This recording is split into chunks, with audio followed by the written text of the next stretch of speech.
تو میں اپنے کارا صاحب کو کہوں گا کہ وہ بھی اس میں کنٹریبیوٹ کریں.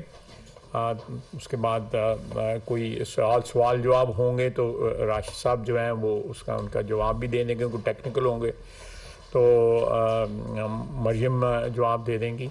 بہرحال we are open to question. کارا صاحب شکریہ. غازی صاحب آپ نے تفصیل تو ساری کر دی. ٹھیک ہے بیٹا, میں آواز سے ذرا زور سے بول رہا ہوں.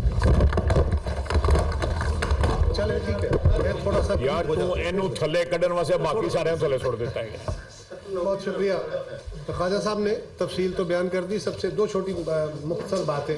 ایک تو جناب بلاول بھٹو زرداری صاحب چیئرمین پاکستان پیپلز پارٹی اور وزیر خارجہ نے اپنے ورثے کے مطابق اس حکومت کی بھرپور طریقے سے ترجمانی کرتے ہوئے اور پاکستانی عوام کی امنگوں کے مطابق انہوں نے پاکستان کا, کشمیریوں کا, ہندوستان کے اندر بسنے والے مسلمانوں کا اور دیگر جو مائنارٹیز ہیں ان سب کا ایک مقدمہ دنیا کے سامنے رکھا ہے کہ جو ہمارے اوپر دہشت گردی کے الزامات دبے لفظوں میں یا کھلے لفظوں میں لگائے جاتے ہیں.